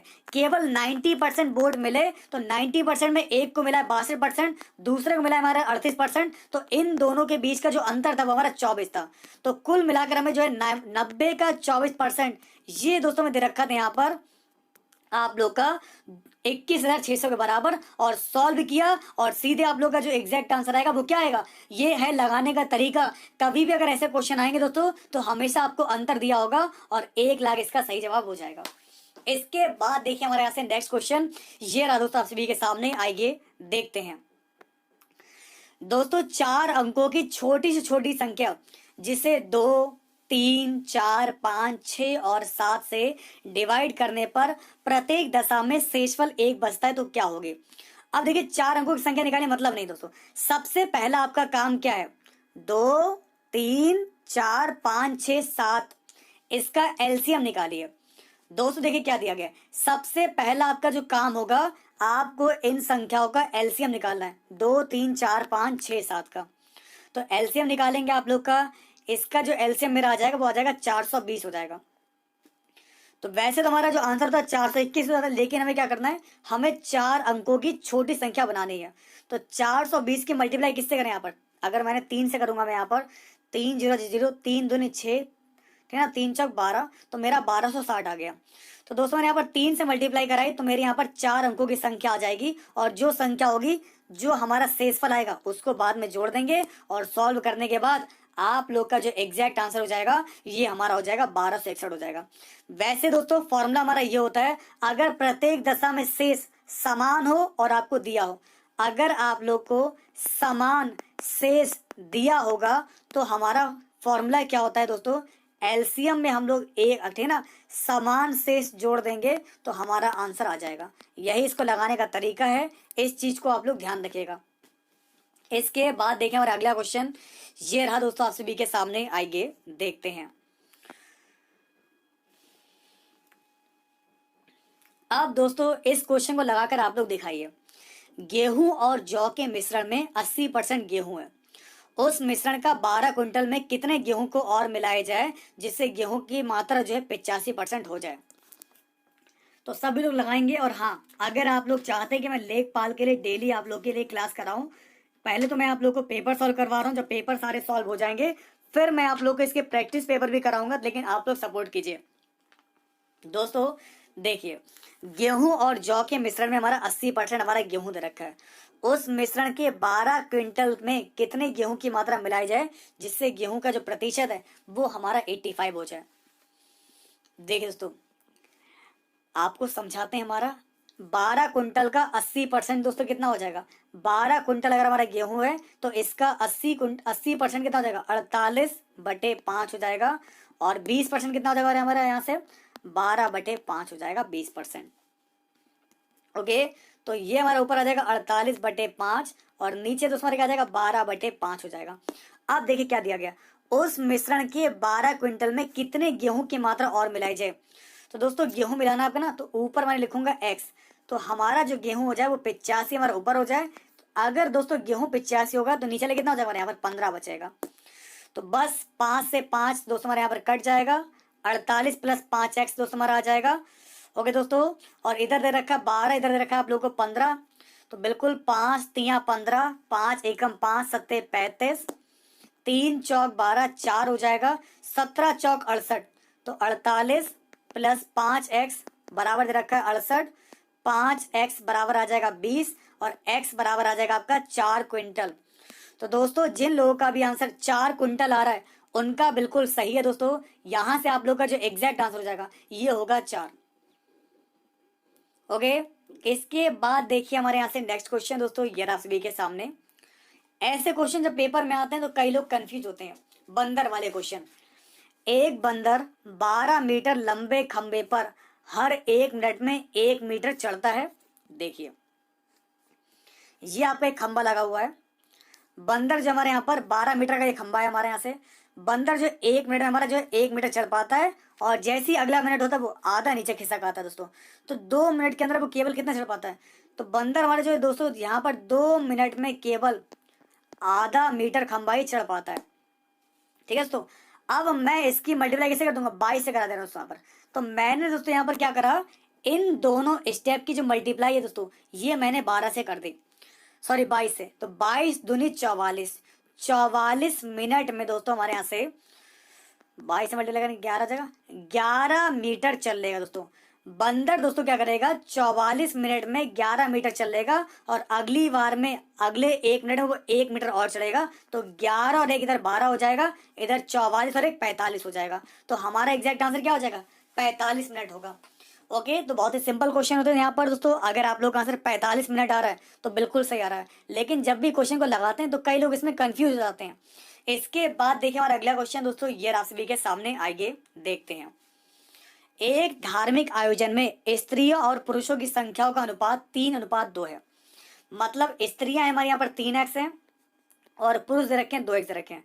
20 और पुरुष के आने पर 20 और पुरुष के आने पर ये अनुपात उलट जाता है। मतलब 3/2 का 2/3 हमारा हो जाता है। तो 3 हमारा हो जाएगा 9x हो जाएगा, बराबर लिखेंगे 2 दूनी 4x प्लस का 20 दूनी 40 हो जाएगा। 9 में से 4 क्या आ जाएगा 5x, बराबर दोस्तों दिया गया आपको 40, 5 अट्ठे 40। तो x बराबर मेरा क्या आ जाएगा हमारा, x बराबर मेरा 8 हो जाएगा। तो स्त्रियों की संख्या कितनी हो जाएगी, 8 तिया 24। तो दोस्तों ऐसे में यहाँ पर धार्मिक आयोजन में स्त्रियों की संख्या कितनी होगी, स्त्रियों की जो संख्या होगी ये होगी 24 हो जाएगी। फिलहाल दोस्तों देखते हैं हमारा अगला क्वेश्चन, ये रहा आप सभी के सामने, आइए देखते हैं। आप देखिए हमारा अगला क्वेश्चन है वो क्या दिया गया। एक पेपर में 40% जो बच्चे हैं वो मैथ में फेल हो गए, 30% बच्चे हमारे इंग्लिश में फेल हो गए, और 10% जो है दोनों में फेल हो गए। तो 40 + 30 इनको जोड़ेंगे और इसमें से 10 को हटा देंगे। तो दोस्तों 40 और 30 कितना हो जाएगा हमारे पर 70 हो जाएगा, माइनस करेंगे हमारा आ जाएगा 60%। तो दोस्तों मैंने देखा यहाँ पर 60% जो बच्चे हमारे यहाँ पर ये दोनों में फेल हो गए। हमें दोस्तों क्या होता है ना, दोनों विषयों में पास हुए बच्चों का प्रतिशत, अगर 60 बच्चे फेल हुए दोस्तों यहाँ पर तो 40% बच्चे पास होंगे। हमारा जो एग्जैक्ट आंसर होगा क्या हो जाएगा दोस्तों, हमारा सही जवाब हो जाएगा 40%। क्योंकि हमें दोस्तों क्या होता है, उत्तीर्ण हुए छात्रों का प्रतिशत क्या होगा, 60% जो होंगे बच्चे वो फेल हो गए, तो 40% बच्चे क्या हो जाएंगे, पास हो जाएंगे। इतनी बात समझ में आ गई। ओके दोस्तों, अब देखिए हमारे यहाँ से नेक्स्ट क्वेश्चन आप लोगों को क्या दिया गया। बहुत ही सिंपल क्वेश्चन है, सारे के सारे आप लोगों के लिए, ध्यान से पढ़ते रहिए आप लोग। बस देखिए, ये है दोस्तों आपका अगला क्वेश्चन। यदि प्याज की कीमत 10% कम हो जाए। अब देखिए दोस्तों यहाँ पर आपको करना क्या, अगर प्याज की कीमत 10% कम हो जाए तो गृहिणी द्वारा इसका उपभोग कितना प्रतिशत अधिक किया जाए ताकि इसकी मद पर, इसकी व्यय पर कोई भी फर्क ना पड़े। तो यहाँ से दोस्तों हमारा राइट आंसर क्या होगा ये आप सभी को बताना है। तो चलिए दोस्तों बताइए हमारे यहाँ से एग्जैक्ट आंसर क्या हो जाएगा। Very simple, very easy question, और ऐसे क्वेश्चन आप लोग के एग्जाम में आते हैं लेकिन समझ में नहीं आ पाते हैं, इस वजह से आप लोग गलतियां कर डालते हैं। तो चलिए फिलहाल आपको समझाते हैं इसमें करना क्या है। आपको इसमें सक्सेसिव मेथड अप्लाई करना है, a + b + ab/100, और बराबर लिखना है आप लोगों को 0, क्योंकि कोई भी फर्क नहीं पड़ता है। तो ऐसे में जब इसको सॉल्व करेंगे, सॉल्व करने के बाद आपको समझाते हैं, देखिए क्या हो जाएगा। प्याज की कीमत 10% कम हो जाए दोस्तों, -10 कितना बढ़ाए, प्लस का x बढ़ाए, प्लस माइनस -10x/100 बराबर लिखेंगे 0। ओके दोस्तों, तो बिल्कुल इसके बराबर हम लोग क्या लिखेंगे, हम लोग यहाँ पर 0 लिखेंगे। आगे देखिए, आगे दोस्तों आपको बताते हैं हमारे 0 से 0 कैंसिल हो जाएगा। ये दोस्तों हमारे क्या बचेगा, x - x/10 बराबर आ जाएगा 10 आ जाएगा। 10 में से 1 क्या हमारा आ जाएगा 9x। तो दोस्तों 9x/10 बराबर दे रखा है 10। 100/9 हमारा दोस्तों आ जाएगा, और 100/9 का मतलब दोस्तों क्या हो जाएगा, 9 एकम 9, 9 एकम 9, तो 11 सही 1/9%। इसका एग्जैक्ट आंसर हो जाएगा ऑप्शन है। तो अगर दोस्तों यहाँ से आप लोग का जो आंसर हो रहा है 11 सही 1/9%, तो बिल्कुल सही आ जाएगा। ठीक है दोस्तों, अब हमारा देखिए दोस्तों अगला क्वेश्चन आपको क्या दिया गया है। अब हम लोग बात करेंगे यहाँ पर जीएस की। दोस्तों हमारा जो अगला सेक्शन हमारा जो है वो हमारा जीके का है। तो दोस्तों देखिए जीके की अगर हम बात करेंगे यहाँ पर नागार्जुन कौन थे। चलिए अब दोस्तों आप सभी को यहाँ पर यह बताना है कि नागार्जुन जो थे वो कौन थे। तो ये हमारे एक बौद्ध दार्शनिक थे। इसके बाद देखिए हमारे यहाँ से अगला क्वेश्चन क्या दिया गया है। इनमें से कौन सा हमारा मुगल सम्राट अनपढ़ था। बिल्कुल, तो ये है हमारे अकबर। दोस्तों कौन सा मुगल सम्राट जो था हमारा अनपढ़ था, तो दोस्तों यहाँ पर क्या दिया गया, अकबर था। इसके बाद देखिए हमारे यहाँ से अगला क्वेश्चन आपको क्या दिया गया, देखिए कुछ वर्ष पहले किस एशियाई देश ने अपना राष्ट्रगान बदल दिया है। सही जवाब क्या होगा बताइए।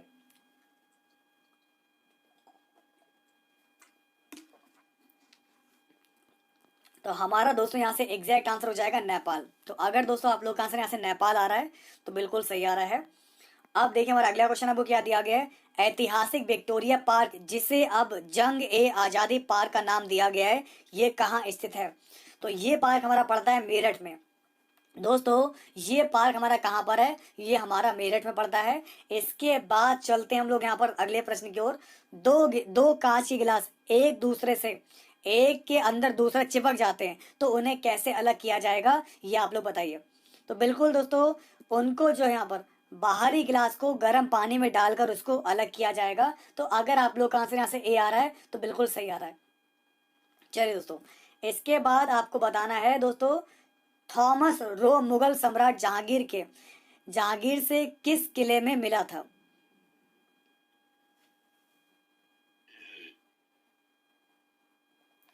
तो दोस्तों यहाँ पर आपको क्या बताना है, थॉमस रो मुगल सम्राट जहांगीर से ये जो है ना, ये किस किले में आकर मिला था।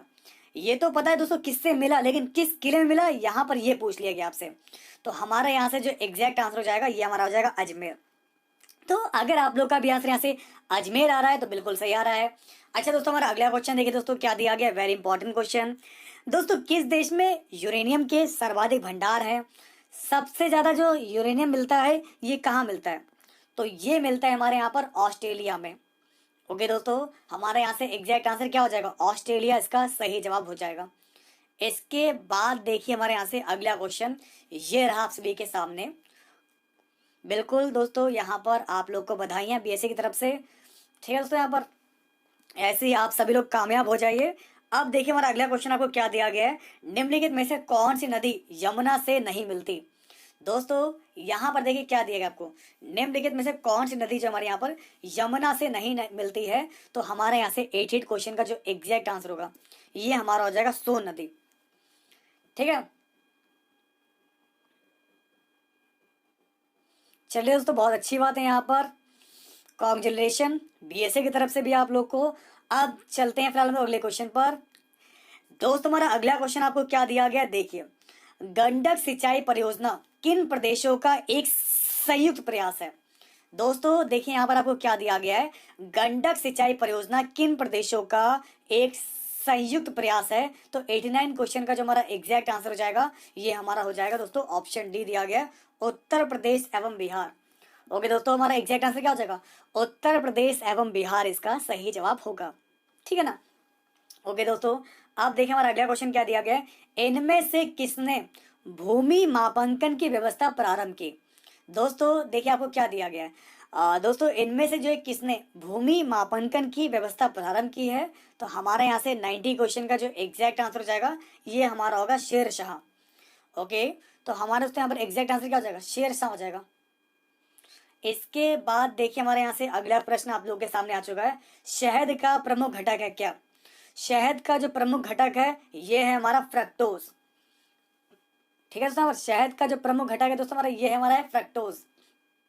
इसके बाद हमारा देखिए दोस्तों अगला क्वेश्चन ये रहा सभी के सामने, इनमें से कौन भूटान का वर्तमान राजा है। दोस्तों अब आप लोग यहाँ पर ये बताना है भूटान का जो वर्तमान राजा है ये कौन है, ये आप सभी लोग मुझे बताइए।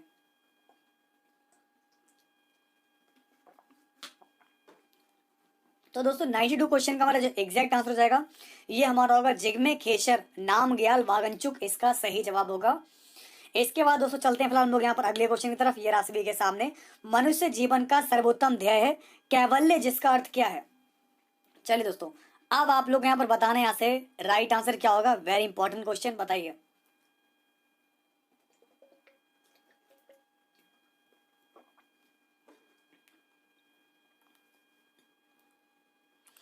तो दोस्तों 93 क्वेश्चन का जो हमारा एग्जैक्ट आंसर हो जाएगा ये हमारा क्या होगा। अगर आप लोग का आंसर यहाँ से आ रहा है एक छाव पर विजय प्राप्त करना, तो बिल्कुल आप लोग का दोस्तों सही है। हमारे यहाँ से एग्जैक्ट आंसर क्या हो जाएगा, एक छाव पर विजय प्राप्त करना। तो ऐसे में दोस्तों आपका एग्जैक्ट आंसर क्या हो जाएगा, ऑप्शन ए होगा। इसी के साथ दोस्तों बढ़ते हम लोग यहाँ पर आगे। विटामिन शब्द का जनक कौन है। दोस्तों विटामिन शब्द का जनक कौन है बताते हैं आप लोग को। 94 क्वेश्चन का हमारा जो एग्जैक्ट आंसर हो जाएगा ये हमारा होगा कासिमिर फंक। दोस्तों हमारे यहाँ से जो एग्जैक्ट आंसर हो जाएगा क्या हो जाएगा, कासिमिर फंक इसका सही जवाब होगा। तो बस ऐसे ही आप सभी लोग मेहनत करते रहिए दोस्तों, और एक वो दिन दूर नहीं जब आप सब लोग कामयाब होंगे। बस मेहनत की सीढ़ी चढ़ते जाइए दोस्तों।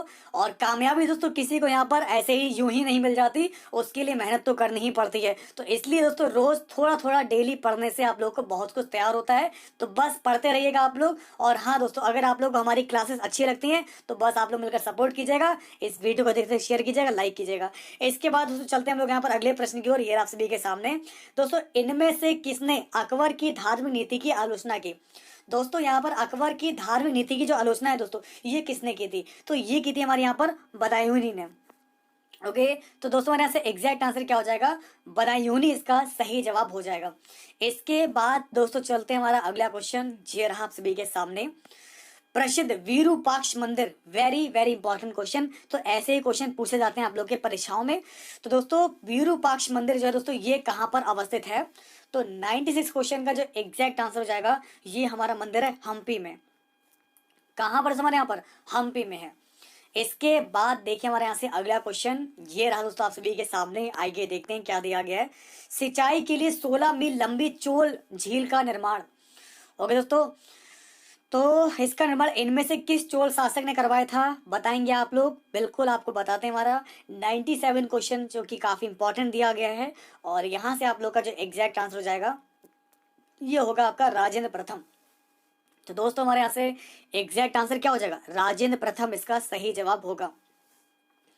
इसके बाद देखिए हमारे यहाँ से अगला क्वेश्चन। ये रहा सभी के सामने, रियो ओलंपिक्स गेम्स 2016 में भाग लेने वाला सबसे नया देश कौन सा बना था। तो उस टाइम बना था हमारा साउथ सूडान। दोस्तों हमारे यहाँ से राइट आंसर क्या हो जाएगा, साउथ सूडान इसका सही जवाब हो जाएगा। इसके बाद देखिए हमारा अगला क्वेश्चन। मोहन लाल जी बताइए। सर कमेंट तो देखा करिए। हाँ मैं कमेंट आप लोग देख रहा हूँ, बस आप लोग पढ़ते रहिए। अब दोस्तों यहाँ पर आपको क्या दिया गया अगला क्वेश्चन, ध्यान से।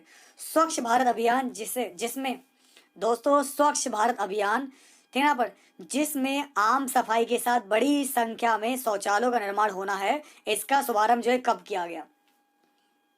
तो बिल्कुल दोस्तों हमारे यहाँ से एग्जैक्ट आंसर क्या हो जाएगा, वेरी इंपॉर्टेंट। तो 99 क्वेश्चन का जो हमारा एग्जैक्ट आंसर हो जाएगा ये हमारा होगा ऑप्शन बी दिया गया है, 2 अक्टूबर 2014 इसका सही जवाब होगा। दोस्तों हमारे यहाँ से एग्जैक्ट आंसर क्या हो जाएगा, 2 अक्टूबर 2014 इसका राइट आंसर होगा। अब हम लोग चलते हैं फिलहाल अगले प्रश्न की ओर। Zero defect, zero effect. दोस्तों जीरो डिफेक्ट व जीरो इफेक्ट ये दोस्तों किसी से महत्वपूर्ण रूप से जुड़े हुए संदर्भ हैं। तो 100 क्वेश्चन का जो एग्जैक्ट आंसर हो जाएगा ये हमारा जाएगा make in India mission. Make in India mission इसका राइट आंसर हो जाएगा। इसके बाद देखिए हमारे यहाँ से अगला क्वेश्चन आपको क्या दिया गया है, एडमिरल कप किससे संबंधित है। दोस्तों एडमिरल कप जो है हमारा यहाँ पर ये किससे संबंधित है, तो ये है हमारे यहाँ पर नौकायन से। एडमिरल कप हमारा जो है नौकायन से संबंधित है। तो अगर आप लोग का आंसर नौकायन आ रहा है तो बिल्कुल सही आ रहा है। सभी लोग दोस्तों एक बार क्लास को सभी लोग मिलकर शेयर कर दीजिए। यहाँ पर जितने भी लोग बिल्कुल अभी अभी जुड़े हैं आप लोग क्लास को शेयर कर दीजिए ज़्यादा से ज़्यादा, ताकि सभी लोग जुड़ सकें। क्योंकि आज हम लोग यहाँ पर एक नहीं दो नहीं पूरे के पूरे 160 क्वेश्चन लेकर आए आप सभी के बीच में। और ये क्वेश्चन आप लोग के 40 क्वेश्चन हिंदी के मैंने करा दिए हैं, 40 क्वेश्चन मैथ के मैंने करा दिए हैं, और अब हम लोग यहाँ पर देख रहे हैं 40 क्वेश्चन जीएस के पढ़ने वाले हैं, और 40 क्वेश्चन हम लोग यहाँ पर विलेज डेवलपमेंट के पढ़ेंगे, ग्राम विकास से पढ़ने वाले हैं। तो देखिए हमारा अगला क्वेश्चन आपको क्या दिया गया है, भारत का कौन राष्ट्रपति निर्विरोध निर्वाचित किया गया। तो बिल्कुल दोस्तों हमारे यहाँ से एग्जैक्ट आंसर क्या हो जाएगा, ऑप्शन बी हो जाएगा एन संजीवा रेड्डी। दोस्तों एन संजीवा रेड्डी इसका बिल्कुल एग्जैक्ट आंसर हो जाएगा। अब देखिए हमारे यहाँ से नेक्स्ट क्वेश्चन आपको क्या दिया गया, आवश्यकता विहीनता सिद्धांत के प्रतिपादक अर्थशास्त्री कौन है। तो 103 क्वेश्चन का दोस्तों हमारे यहाँ जो एग्जैक्ट आंसर हो जाएगा ये हमारा हो जाएगा प्रोफेसर जेके मेहता। दोस्तों प्रोफेसर जेके मेहता इसका सही जवाब होगा। ठीक है, इसके बाद देखिए हमारा अगला क्वेश्चन। ओके दोस्तों, अब आपको क्या दिया गया, सूर्य का दीप्तमान आमुख जिसे हम देखते हैं वो क्या कहलाता है। बिल्कुल सही जवाब होगा हमारे यहाँ से ऑप्शन ए दिया गया, प्रकाश मंडल। आप देखिए हमारा अगला क्वेश्चन दोस्तों, ये आप सभी के सामने आइए देखते हैं दोस्तों। अगला प्रश्न दोस्तों फटाफट देखिए दोस्तों, बिना समय गवाए देखेंगे हम लोग फटाफट से। नर्मदा के अतिरिक्त कौन सी दूसरी नदी अमरकंटक से निकलती है। जी बिल्कुल, अगर आपने चुना है सोन नदी तो बिल्कुल सही हो जाएगा। अगला प्रश्न देखिए दोस्तों क्या दिया गया आप सभी को, यहाँ पर देखिए, कब अग्नि ज्वलनशील नहीं हो पाती। दोस्तों अग्नि जो कब ये ज्वलनशील नहीं हो पाती है, जी बिल्कुल आपको बता दें, यहाँ पर हवा में ऑक्सीजन अगर 15% से कम होगी तो ये ज्वलनशील नहीं हो पाएगी। तो अगर आप लोग का आंसर बी आ रहा है तो बिल्कुल सही आ रहा है। अब देखिए हमारा अगला क्वेश्चन, ये रहा सभी के सामने, आइए देखते हैं दोस्तों। ब्रिटिश शासन को भारत से उखाड़ फेंकने के लिए इनमें से किसने फ्रांसीसियों की मदद मांगी थी। तो 107 क्वेश्चन का हमारा जो एग्जैक्ट आंसर हो जाएगा ये हमारा हो जाएगा टीपू सुल्तान। निम्नलिखित में से किसमें जो है सर्वाधिक ऊर्जा होती है। तो यहाँ से हमारा जो एग्जैक्ट आंसर हो जाएगा दोस्तों नीला प्रकाश। नीले प्रकाश में सबसे ज्यादा ऊर्जा होती है, बिल्कुल ये बात आप लोग ध्यान रखिएगा। इसके बाद हम लोग चलते हैं फिलहाल बिना समय गवाए अगले प्रश्न की ओर। ये रहा दोस्तों आप सभी के सामने, प्रसिद्ध बांसुरी वादक हरि प्रसाद चौरसिया, इनका जन्म कहाँ हुआ था। दोस्तों हरि प्रसाद चौरसिया का जन्म कहाँ हुआ था, तो इनका जन्म हुआ था हमारे यहाँ पर इलाहाबाद में, लोकनाथ में। ठीक है दोस्तों, तो 1 जुलाई 1938 को इनका जन्म इलाहाबाद में लोकनाथ में हुआ था। और यहाँ से आप लोगों का जो एग्जैक्ट आंसर हो जाएगा ये हमारा ऑप्शन ए रहेगा। इसके बाद दोस्तों चलते हैं फिलहाल हम लोग यहाँ पर नेक्स्ट क्वेश्चन पर, बधाई कौन सी विधा है। दोस्तों चलिए आप लोग बताइए, बधाई कौन सी विधा है। बिल्कुल क्वेश्चन को देखिए और कोशिश कीजिए बताने की। आई नो आप लोग बता सकते हैं क्योंकि ये सारे क्वेश्चन मैं पहले भी कई बार आप लोगों को पढ़ा चुका हूँ। ये क्वेश्चन आप लोग के सारे पढ़े हुए होंगे। तो बधाई की अगर हम बात करें यहाँ पर, ये विधा जो हमारी है ये बुंदेलखंड का एक लोक नृत्य है, ये बुंदेलखंड का लोक नृत्य है। तो ऐसे में दोस्तों हमारा जो एग्जैक्ट आंसर हो जाएगा ऑप्शन बी हो जाएगा। तो अगर दोस्तों आप लोग का आंसर बी आ रहा है ना, बी, तो बिल्कुल सही आ जाएगा। इसके बाद देखिए हमारे यहाँ से नेक्स्ट क्वेश्चन आपको दिया गया है, 2014-15 में भारत का कुल खाद्यान्न उत्पादन कितना था। तो ये था आप लोग का 257 मिलियन टन। कितना था हमारा, 257 मिलियन टन इसका राइट आंसर होगा। आप देखिए हमारे यहाँ से नेक्स्ट क्वेश्चन आपको क्या दिया गया है, धान का न्यूनतम समर्थन मूल्य क्या है। दोस्तों धान का जो न्यूनतम समर्थन मूल्य है ना, यह है 1410 रुपए प्रति क्विंटल। कितना है दोस्तों हमारा, 1410 रुपए प्रति क्विंटल इसका राइट आंसर हो जाएगा। आप देखिए हमारे यहाँ से अगला क्वेश्चन आपको क्या दिया गया है, पूर्ति अपनी मांग का सृजन स्वयं करती है, यह किसका कथन है। दोस्तों पूर्ति जो हमारे यहाँ पर, पूर्ति जो अपनी मांग का सृजन स्वयं करती है, यह किसका कथन है। तो 13 क्वेश्चन का हमारा जो एग्जैक्ट आंसर होगा जेबी से। तो दोस्तों ये जेबी से का कथन है, बिल्कुल इनका नाम है हमारा जेबी से। इसके बाद देखिए हमारा अगला क्वेश्चन आपको क्या दिया गया, माई कंट्री माई लाइफ। दोस्तों माई कंट्री माई लाइफ ये किसकी आत्मकथा है। सब लोग लगे रहिए, बिल्कुल मेहनत करते रहिए। तो माई कंट्री माई लाइफ ये है दोस्तों लाल कृष्ण आडवाणी जी की आत्मकथा है। इसके बाद देखिए हमारा अगला क्वेश्चन, भारतीय राज्य की कौन सी मुख्यमंत्री अपनी विरोधी पार्टी के अध्यक्ष से विवाहित थी। बिल्कुल, तो ये थी हमारी सुचेता कृपलानी जी दोस्तों। ओके दोस्तों, तो दोस्तों हमारे यहाँ से एग्जैक्ट आंसर क्या हो जाएगा, सुचेता कृपलानी इसका बिल्कुल सही जवाब होगा। दोस्तों मैगी नूडल्स जिसे जो है अभी हाल ही में भारत में प्रतिबंधित किया गया था, ये सबसे पहले 1860 के दशक में के आसपास कहाँ प्रचलित किए गए थे। तो 16 क्वेश्चन का जो हमारा राइट आंसर हो जाएगा ये हमारा हो जाएगा स्विट्जरलैंड में।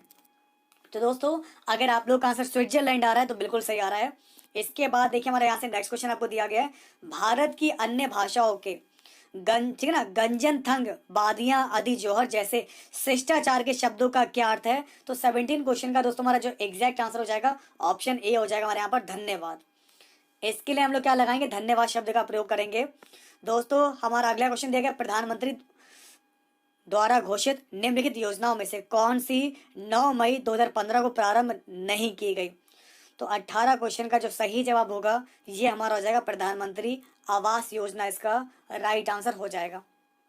दोस्तों इसके बाद देखिए हमारे यहाँ से नेक्स्ट क्वेश्चन आपको क्या दिया गया है, इनमें से किस प्रतिभाशाली खिलाड़ी को अगस्त 2015 में राजीव गांधी खेल रत्न पुरस्कार से सम्मानित किया गया है? तो चलिए दोस्तों, जैसा कि आपको मैंने बताया, यहाँ पर आपका जो एग्जैक्ट आंसर हो जाएगा ये होगा सानिया मिर्जा हो जाएगा।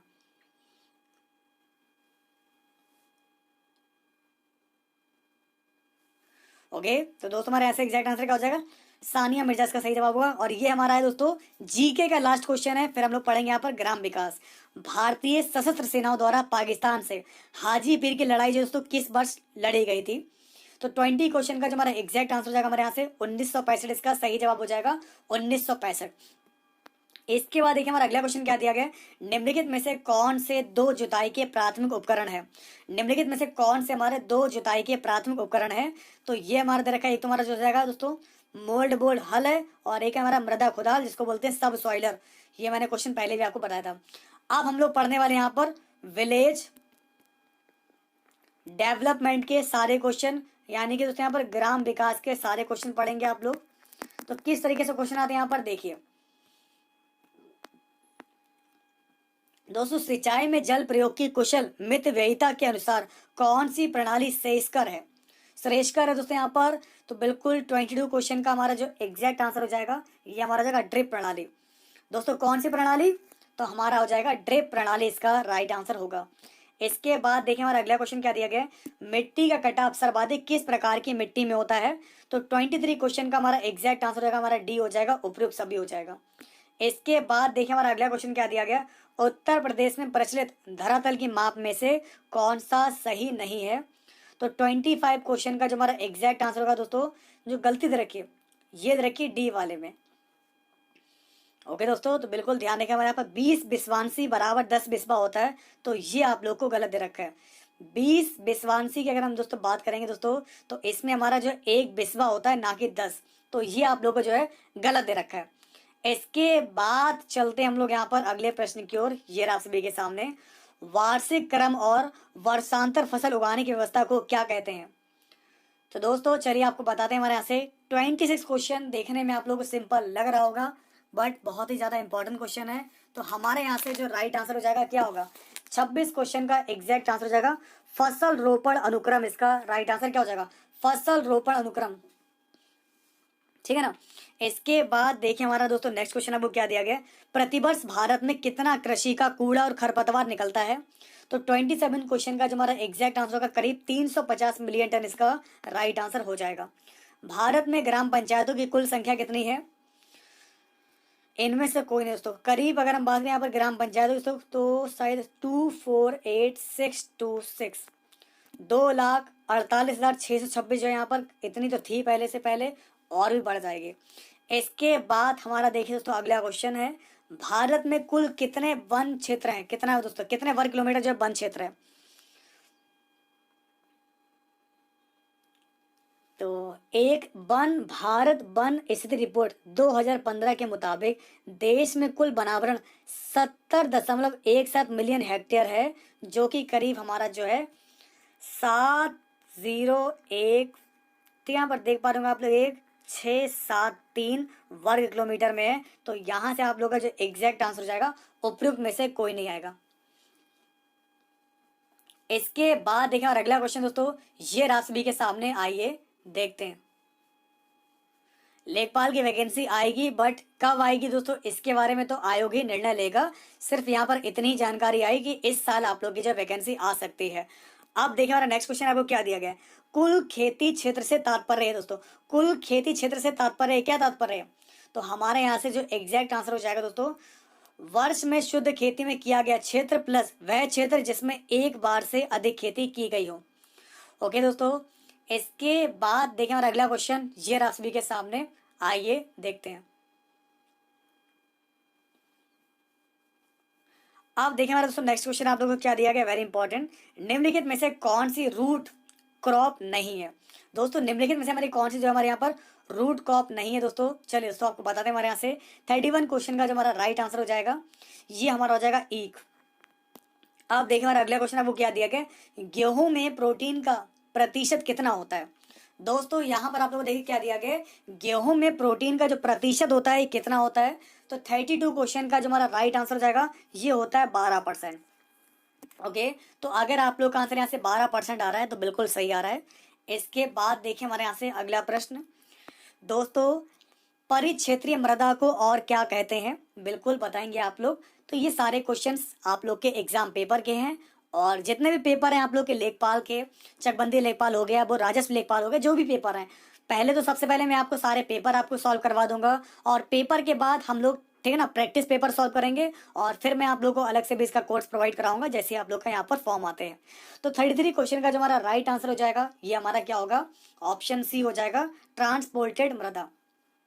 इसके बाद देखिए हमारा नेक्स्ट क्वेश्चन आपको क्या दिया गया है, एनपीके के किस अनुपातिक प्रयोग की संस्तुति की गई है। तो 34 क्वेश्चन का हमारा जो एग्जैक्ट आंसर हो जाएगा 6:3:1 इसका सही जवाब हो जाएगा। ठीक है, नाइट्रोजन, फास्फोरस और पोटास इनका जो अनुपात होगा दोस्तों कितना होता है, 6:3:1 होता है। इसके बाद देखिए हमारा फिलहाल अगला क्वेश्चन दोस्तों ये आप सभी के सामने, आइए देखते हैं फिलहाल हमारा नेक्स्ट क्वेश्चन में आप लोगों को क्या बताना है। देखिए दोस्तों पूषा रूबी ये किसकी उन्नत किस्म है। दोस्तों पूषा रूबी किसकी उन्नत किस्म है, तो बिल्कुल हमारे यहाँ से 35 क्वेश्चन का जो एग्जैक्ट आंसर हो जाएगा ये हमारा हो जाएगा टमाटर। तो पूषा रूबी जो हमारे यहाँ पर टमाटर की उन्नत किस्म है। दोस्तों अगला क्वेश्चन देखिए, तो यहाँ पर क्या दिया गया, वेरी इंपॉर्टेंट, एक थ्रेशर द्वारा दानों का अधिक नुकसान होता है यदि, बिल्कुल दोस्तों एक थ्रेशर के द्वारा दानों का अधिक नुकसान होता है यदि पकी फसल को थ्रेशर में डालने में कमी हो। ओके दोस्तों, हाँ दोस्तों मुझे पता है यहाँ पर आप लोग यही बताएंगे। देखिए पता है यहाँ पर इस क्वेश्चन में प्रॉब्लम क्या है, इस क्वेश्चन में प्रॉब्लम ये है 2010 से 11 तक प्रदीप वर्मा जी आप गलत बता रहे हैं यहाँ पर। देखिए मैं आपको बता रहा हूँ, एनपीके का मतलब होता है नाइट्रोजन, फास्फोरस, पोटास का एक आदर्श अनुपातिक है जो 2010 और 11 में कितना था, 4:2:1 माना जाता था दोस्तों। लेकिन बाद में परंतु 2011 और 12 में यह जो अनुपात हमारा दोस्तों यहाँ पर ये हमारा हो जाएगा 6:3:1।